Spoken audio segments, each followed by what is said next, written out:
ನಮಸ್ಕಾರ ಸ್ನೇಹಿತರೆ, ಸುದ್ದಿ ನೈನ್ ಯೂಟ್ಯೂಬ್ ಚಾನಲ್ಗೆ ಸ್ವಾಗತ. ಮತ್ತೆ ರಾಜ್ಯದ ಮುಖ್ಯವಾದ ಸುದ್ದಿ, ಕರ್ನಾಟಕದಲ್ಲಿ ಮತ್ತೆ ಭುಗಿಲೆದ್ದ ಡಿಸಿಎಂ ಕೂಗು. ನಾನು ಕೂಡ ಬೇಡಿಕೆ ಇಟ್ಟಿದ್ದೇನೆ ಎಂದ ಮುಖ್ಯಮಂತ್ರಿ ಸಿದ್ದರಾಮಯ್ಯರ ಆಪ್ತ ಜಮೀರ್ ಅಹ್ಮದ್ ಖಾನ್ ಅವರು ವಿಡಿಯೋನ ಪೂರ್ತಿಯಾಗಿ ನೋಡಿ. ಗ್ಯಾರಂಟಿ ಯೋಜನೆಗಳ ಕುರಿತಂತೆ ಪ್ರಹ್ಲಾದ್ ಜೋಶಿ ಅವರು ಕಿಡಿಕಾರಿದ್ದಾರೆ. ವಿಡಿಯೋ ಬಹಳ ಮುಖ್ಯವಾಗಲಿದೆ ಸ್ನೇಹಿತರೆ. ಇನ್ನು ರಾಜ್ಯದ ರೈತರಿಗೆ ಮುಖ್ಯವಾದ ಮಾಹಿತಿ, 40 ಲಕ್ಷ ರೈತರಿಗೆ 4,100 ಕೋಟಿ ರೂಪಾಯಿ ಹಣ ಜಮಾ, ಕಂದಾಯ ಸಚಿವರ ಹೇಳಿಕೆ. ವಿಡಿಯೋ ಬಹಳ ಮುಖ್ಯವಾಗಲಿದೆ. ಇನ್ನು ರಾಜ್ಯದಲ್ಲಿ 3 ಡಿಸಿಎಂ ಬೇಡಿಕೆ, ಇಡೀ ಕ್ಯಾಬಿನೆಟ್ ನೇ ಡಿಸಿಎಂ ಆಗಲಿ ಬಿಡಿ ಎಂದ ಪ್ರಿಯಾಂಕ್ ಖರ್ಗೆ ಅವರು. ಇನ್ನು ಶೀಘ್ರವೇ ಕೇಂದ್ರದಲ್ಲಿ ಬಜೆಟ್ ಮಂಡನೆ ಆಗಲಿದೆ. ಯಾರಿಗೆಲ್ಲ ಲಾಭ, ಯಾವಾಗ ಬಜೆಟ್ ಮಂಡನೆ ಆಗುತ್ತೆ, ಎಲ್ಲ ಮಾಹಿತಿಗಳನ್ನ ಡೀಟೇಲ್ ಆಗಿ ನೋಡೋಕ್ಕಿಂತ ಮೊದಲು ದಯವಿಟ್ಟು ನೀವು ನಮ್ಮ ಚಾನಲ್ಗೆ ಮೊದಲು ಬಾರಿ ಭೇಟಿ ಕೊಡ್ತಾ ಇದ್ರೆ ಈಗಲೇ ಸಬ್ಸ್ಕ್ರೈಬ್ ಆಗಿ ಪಕ್ಕದಲ್ಲಿ ಕಾಣಿಸುವ ಗಂಟೆ ಕೂಡ ಒತ್ತಿದ್ರೆ ಸಾಕು. ರಾಜ್ಯದ ಮಾಹಿತಿಗಳು ನಿಮಗೆ ಸಿಗುತ್ತವೆ. ಈ ಒಂದು ವಿಡಿಯೋಗೆ ಲೈಕ್ ಮಾಡಿ, ವಿಡಿಯೋನ ಪೂರ್ತಿಯಾಗಿ ನೋಡಿ. ಮೊದಲನೇ ಮುಖ್ಯವಾದ ಮಾಹಿತಿ, ಇತ್ತೀಚೆಗೆ ಲೋಕಸಭೆ ಚುನಾವಣೆ ಬಳಿಕ ರಾಜ್ಯ ಸರ್ಕಾರ ಪತನವಾಗಲಿದೆ ಎಂದು ವಿಪಕ್ಷಗಳು ಹೇಳಿಕೆ ಕೊಡುತ್ತಿದ್ದು, ಕಾಂಗ್ರೆಸ್ ಪಾಳ್ಯದಲ್ಲಿ ಇದು ಆತಂಕಕ್ಕೆ ಸೃಷ್ಟಿಯಾಗುವಂತೆ ಮಾಡಿತ್ತು. ಆದರೆ ಇದೀಗ ಕಾಂಗ್ರೆಸ್ ಪಾಳ್ಯದಲ್ಲಿ ಉಪಮುಖ್ಯಮಂತ್ರಿ ಹುದ್ದೆ ಕುರಿತಂತೆ ಸಾಕಷ್ಟು ನಾಯಕರು ಬೇಡಿಕೆ ಇಟ್ಟಿದ್ದಾರೆ ಎಂಬ ಒಂದು ಸುದ್ದಿ ಮತ್ತೆ ಆತಂಕಕ್ಕೆ ದೂಡಿದೆ. ಹೌದು ಸ್ನೇಹಿತರೆ, ಪ್ರಸ್ತುತ ಮುಖ್ಯಮಂತ್ರಿ ಸಿದ್ದರಾಮಯ್ಯನವರ ಸಂಪುಟದಲ್ಲೇ ಒಂದೇ ಒಂದು ಡಿಸಿಎಂ ಹುದ್ದೆ ಮಾತ್ರ ಸೃಷ್ಟಿಯಾಗಿದ್ದು, ಆ ಒಂದು ಸ್ಥಾನವನ್ನ ಡಿಕೆ ಶಿವಕುಮಾರ್ ಅವರು ನಿಭಾಯಿಸುತ್ತಿದ್ದಾರೆ. ಇದೇ ಕಾರಣಕ್ಕೆ ಈಗ ಸಚಿವರಾಗಿರುವ ರಾಜಣ್ಣ ಸೇರಿದಂತೆ ಹಲವಾರು ಕಾಂಗ್ರೆಸ್ ನಾಯಕರು ರಾಜ್ಯದಲ್ಲಿ ಪ್ರತಿ ಸಮುದಾಯಕ್ಕೆ ಒಬ್ಬರಂತೆ ಡಿಸಿಎಂ ಹುದ್ದೆಯನ್ನು ನೇಮಕ ಮಾಡಬೇಕು ಎಂದು ಕಾಂಗ್ರೆಸ್ ಪಕ್ಷಕ್ಕೆ ಒತ್ತಡವನ್ನು ಹಾಕಿದ್ದಾರೆ. ಹೌದು, ಆದರೆ ಇದೀಗ ಮುಸ್ಲಿಂ ಸಮುದಾಯದ ನಾಯಕ ಮುಖ್ಯಮಂತ್ರಿ ಸಿದ್ದರಾಮಯ್ಯನವರ ಆಪ್ತರಾದಂಥ ಜಮೀರ್ ಅಹ್ಮದ್ ಖಾನ್ ಅವರು ಕೂಡ ಡಿಸಿಎಂ ಹುದ್ದೆಗೆ ಬೇಡಿಕೆ ಇಟ್ಟಿದ್ದಾರೆ ಎಂದು ಸ್ಪಷ್ಟಪಡಿಸಿದ್ದಾರೆ. ಹೌದು, ಸ್ವತಃ ಮಾಧ್ಯಮಗಳ ಮುಂದೆ ಮಾತನಾಡಿರುವ ಜಮೀರ್ ಅಹ್ಮದ್ ಖಾನ್ ಅವರು ಡಿಸಿಎಂ ಸ್ಥಾನ ಕೇಳುವುದರಲ್ಲಿ ತಪ್ಪೇನಿಲ್ಲ. ಎಲ್ಲ ಸಮಾಜಕ್ಕೂ ತಮ್ಮ ತಮ್ಮ ಸಮುದಾಯದವರಿಗೆ ಡಿಸಿಎಂ ಸ್ಥಾನ ಸಿಗಬೇಕು ಎನ್ನುವ ಹಂಬಲ ಇರುತ್ತದೆ. ಮುಸ್ಲಿಂ ಸೇರಿದಂತೆ ಲಿಂಗಾಯತ, ದಲಿತ ಸಮಾಜಗಳಿಂದಲೂ ಕೂಡ ಉಪಮುಖ್ಯಮಂತ್ರಿ ಸ್ಥಾನಕ್ಕೆ ಬೇಡಿಕೆ ಇದೆ. ನಾನು ಕೂಡ ಡಿಸಿಎಂ ಸ್ಥಾನಕ್ಕೆ ಬೇಡಿಕೆ ಇಟ್ಟಿದ್ದೇನೆ ಎಂದು ಜಮೀರ್ ಅಹ್ಮದ್ ಖಾನ್ ಅವರು ಹೇಳಿಕೆಯನ್ನು ಕೊಟ್ಟಿದ್ದಾರೆ. ಮತ್ತೆ ಮುಂದುವರೆದು ಮಾತನಾಡಿ, ಈಗ ಹಲವಾರು ಡಿಸಿಎಂ ಸ್ಥಾನಕ್ಕೆ ಬೇಡಿಕೆ ಇಟ್ಟಿದ್ದಾರೆ, ನಾನು ಕೂಡ ಅದರಲ್ಲಿ ಒಬ್ಬ. ಆದರೆ ಈ ಬಗ್ಗೆ ಕಾಂಗ್ರೆಸ್ನ ಹೈಕಮಾಂಡ್ ತೀರ್ಮಾನವೇ ಅಂತಿಮ ತೀರ್ಮಾನ. ಹಾಗಂತ ಡಿಸಿಎಂ ಸ್ಥಾನ ಸಿಗಲಿಲ್ಲ ಅಂದ್ರೆ ನಮಗೆ ಯಾರಿಗೂ ಅಸಮಾಧಾನವೂ ಕೂಡ ಇಲ್ಲ ಎಂದು ಜಮೀರ್ ಅಹ್ಮದ್ ಖಾನ್ ಅವರು ತಿಳಿಸಿದ್ದಾರೆ. ಇನ್ನಿದೀಗ ಎರಡನೇ ಮುಖ್ಯವಾದ ಮಾಹಿತಿಗೆ ಹೋಗೋಣ.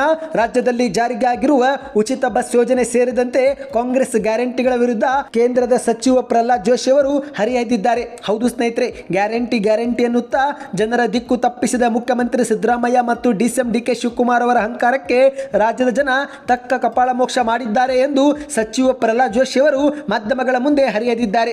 ಬೆಂಗಳೂರಿನಲ್ಲಿ ಬಿಜೆಪಿ ಜೆಡಿಎಸ್ ನೂತನ ಸಂಸದರ ಅಭಿನಂದನೆ ಸಮಾರಂಭ ಉದ್ದೇಶಿಸಿ ಮಾತನಾಡಿದಂಥ ಪ್ರಹ್ಲಾದ್ ಜೋಶಿ ಅವರು, ರಾಜ್ಯದಲ್ಲಿ ವಿಧಾನಸಭಾ ಚುನಾವಣೆ ನಡೆದು 1 ವರ್ಷ ಆಗಿದೆ. 1 ವರ್ಷದ ಬಳಿಕ ಈಗ ಇವರಿಗೆ ಜನರೇ ತಕ್ಕ ಶಾಸ್ತಿ ಚುನಾವಣೆಯಲ್ಲಿ ಮಾಡಿದ್ದಾರೆ. ಪ್ರಸ್ತುತ ಲೋಕಸಭೆ ಚುನಾವಣೆಯಲ್ಲಿ ಕಾಂಗ್ರೆಸ್ ಪಕ್ಷ ಪ್ರಚಾರಕ್ಕಿಂತ ಹೆಚ್ಚಾಗಿ ಅಪಪ್ರಚಾರವೇ ಮಾಡಿದೆ. ಇನ್ನು ಅವರ ಅಬ್ಬರದ ಅಪಪ್ರಚಾರ ನಡುವೆಯೂ ಬಿಜೆಪಿ ಜೆಡಿಎಸ್ ಮೈತ್ರಿಗೆ ಮತದಾರರು 19 ಸ್ಥಾನಗಳನ್ನು ಗೆಲ್ಲಿಸಿ ಪ್ರಚಂಡ ವಿಜಯವನ್ನ ನೀಡಿದ್ದಾರೆ ಎಂದು ಪ್ರಹ್ಲಾದ್ ಜೋಶಿ ಅವರು ಮಾತನಾಡಿದ್ದಾರೆ. ಮತ್ತೆ ಮುಂದುವರೆದು ಮಾತನಾಡಿ, ಈಗ ದೇಶದಲ್ಲಿ ನೆಹರು ಬಳಿಕ ನರೇಂದ್ರ ಮೋದಿ ಅವರೇ ಸತತ 3ನೇ ಬಾರಿಗೆ ಪ್ರಧಾನಿಯಾಗಿದ್ದಾರೆ. ಇದೇ ಕಾಂಗ್ರೆಸ್ಗೆ ಈಗ ಹೊಟ್ಟೆ ಕಿಚ್ಚು. ಹಾಗಾಗಿನೇ ಮೋದಿ ಅವರ ವಿರುದ್ಧ ಅಪಪ್ರಚಾರದ ಅಬ್ಬರದಲ್ಲಿ ಅವರು ತೊಡಗಿದ್ರು ಎಂದು ಕಾಂಗ್ರೆಸ್ ನಾಯಕರ ವಿರುದ್ಧ ಪ್ರಹ್ಲಾದ್ ಜೋಶಿ ಅವರು ಗುಡುಗಿದ್ದಾರೆ.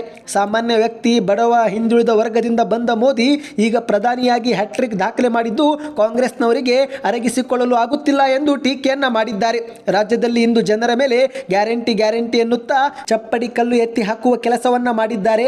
20,000 ರೂಪಾಯಿ ಕಸಿದುಕೊಂಡು 2,000 ರೂಪಾಯಿ ಜನರಿಗೆ ಹಾಕಿ ಮೋಸ ಮಾಡ್ತಿದ್ದಾರೆ, ಜನರ ದಿಕ್ಕನ್ನು ತಪ್ಪಿಸುತ್ತಿದ್ದಾರೆ ಎಂದು ಪ್ರಹ್ಲಾದ್ ಜೋಶಿ ಅವರು ಆರೋಪವನ್ನ ಮಾಡಿದ್ದಾರೆ. ಇನ್ನು ಇದೀಗ 3ನೇ ಮುಖ್ಯವಾದ ಮಾಹಿತಿಗೆ ಹೋಗೋಣ. ಅದಕ್ಕಿಂತ ಮೊದಲು ನೀವು ಕೂಡ ರೈತರಾಗಿದ್ದರೆ ಕಮೆಂಟ್ ನಲ್ಲಿ ರೈತ ಅಂತ ಕಮೆಂಟ್ ಮಾಡಿ. ಇದೊಂದು ರೈತರಿಗೆ ಒಂದು ಮುಖ್ಯವಾದ ಮಾಹಿತಿ. ಮೃತಪಟ್ಟಿರುವ ರೈತರ ಹೆಸರಲ್ಲೇ ಈಗಲೂ ಕೂಡ ಪಹಣಿ ಇದೆ ಎಂದು ಹೇಳಲಾಗುತ್ತಿದೆ. ಹೌದು ಸ್ನೇಹಿತರೆ, ರಾಜ್ಯದಲ್ಲಿ ಲಕ್ಷಾಂತರ ಪಹಣಿಗಳು ಈಗಲೂ ಕೂಡ ಮರಣ ಹೊಂದಿದ ರೈತರ ಹೆಸರಿನಲ್ಲಿಯೇ ಚಾಲ್ತಿಯಲ್ಲಿರುವುದು ಬೆಳಕಿಗೆ ಬಂದಿದೆ.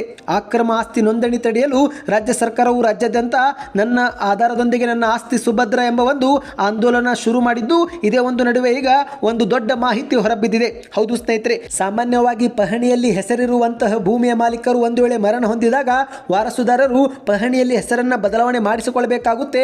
ಆದರೆ ಇಂದು ಈಗಲೂ ಕೂಡ ಲಕ್ಷಾಂತರ ಪಹಣಿಯಲ್ಲಿ ಮಾಲೀಕರು ಮರಣ ಆದರೂ ಕೂಡ ಹೆಸರು ಬದಲಾವಣೆ ಆಗಿಲ್ಲ. ಹೀಗಾಗಿ ರಾಜ್ಯದಲ್ಲಿ ಬರೋಬ್ಬರಿ 23 ಲಕ್ಷ ಪಹಣಿಗಳು ಮರಣ ಹೊಂದಿದ ರೈತರ ಹೆಸರಲ್ಲೇ ಮುಂದುವರಿಯುತ್ತಿರುವುದು ಪತ್ತೆಯಾಗಿದೆ. ಹೌದು ಸ್ನೇಹಿತರೆ, ಈಗ ಸರ್ಕಾರ ನನ್ನ ಆಧಾರದೊಂದಿಗೆ ನನ್ನ ಆಸ್ತಿ ಸುಭದ್ರ ಎಂಬ ಒಂದು ಆಂದೋಲನ ಶುರು ಮಾಡಿದ್ದು, ರಾಜ್ಯದಲ್ಲಿ ಒಟ್ಟು 4 ಕೋಟಿ ಪಹಣಿಗಳಿವೆ.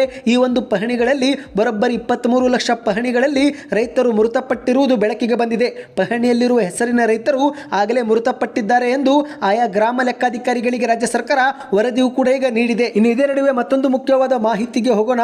ಈಗ ರಾಜ್ಯದ 40 ಲಕ್ಷ ರೈತರಿಗಾಗಿ 4,100 ಕೋಟಿ ಬರ ಪರಿಹಾರ ನೀಡಲಾಗಿದೆ ಎಂದು ಕೃಷ್ಣ ಬೈರೇಗೌಡ ಅವರು ಮಾಧ್ಯಮಗಳ ಮುಂದೆ ಮಾತನಾಡಿದ್ದಾರೆ. ಹೌದು ಸ್ನೇಹಿತರೆ, ಕರ್ನಾಟಕದ ರೈತರ ಹಂತ ಹಂತವಾಗಿ ಬರ ಪರಿಹಾರ ಹಣವನ್ನು ಜಮಾ ಮಾಡಲಾಗುತ್ತಿದ್ದು ಇಲ್ಲಿವರೆಗೆ 40 ಲಕ್ಷ ರೈತರಿಗೆ 20 ಪರಿಹಾರವಾಗಿ 4,100 ಕೋಟಿ ಪರಿಹಾರ ನೀಡಲಾಗಿದೆ. ಕೇವಲ ಅಷ್ಟು ಮಾತ್ರವಲ್ಲದೆ ಇದೇ ಮೊದಲ ಬಾರಿಗೆ ರಾಜ್ಯದಲ್ಲಿರುವ ಸಣ್ಣ ರೈತರ ಜೀವನೋಪಾಯಕ್ಕಾಗಿಯೂ ಕೂಡ ತಲಾ 3,000ದಂತೆ 18 ಲಕ್ಷ ರೈತರಿಗೆ 500 ಕೋಟಿ ಬರ ಪರಿಹಾರ ನೀಡಲಾಗಿದೆ ಎಂದು ಕಂದಾಯ ಸಚಿವರಾಗಿರುವ ಕೃಷ್ಣ ಬೈರೇಗೌಡ ಅವರು ಮಾಧ್ಯಮಗಳ ಮುಂದೆ ಮಾತನಾಡಿದ್ದಾರೆ. ಇದೇ ನಡುವೆ ಮತ್ತೆ ಮುಂದುವರೆದು ಮಾತನಾಡಿ, ಇಂದು ರಾಜ್ಯದಲ್ಲಿ ಯಾರೊದ್ದೋ ಜಮೀನನ್ನ ಮತ್ತೊಬ್ಬರು ಲಪಟಾಯಿಸುವುದು ಅಥವಾ ಯಾರದೋ ಜಮೀನಿನ ಬೆಳೆ ನಷ್ಟ ಪರಿಹಾರ ಹಣವನ್ನ ಮತ್ತೊಬ್ಬರು ಪಡೆದುಕೊಂಡು ದುರ್ಬಳಕೆ ಮಾಡಿಕೊಳ್ಳುವುದು ಕಂಡು ಬರುತ್ತಿದ್ದು, ಹಾಗಾಗಿ ಇದನ್ನು ತಪ್ಪಿಸಲು ಎಲ್ಲ ಆಸ್ತಿಗಳಿಗೆ ಆಧಾರ್ ಕಾರ್ಡ್ ಲಿಂಕ್ ಮಾಡುವ ಪ್ರಕ್ರಿಯೆ ಸರ್ಕಾರ ಶುರು ಮಾಡಿದ್ದು, ಈ ಒಂದು ಪ್ರಕ್ರಿಯೆ ಜುಲೈ ಅಂತಕ್ಕೆ ಮುಕ್ತಾಯವಾಗಲಿದೆ ಎಂದು ಕಂದಾಯ ಸಚಿವ ಕೃಷ್ಣ ಬೈರೇಗೌಡ ಅವರು ತಿಳಿಸಿದ್ದಾರೆ. ಹೌದು ಸ್ನೇಹಿತರೆ, ಈಗ ಕರ್ನಾಟಕ ಸರ್ಕಾರ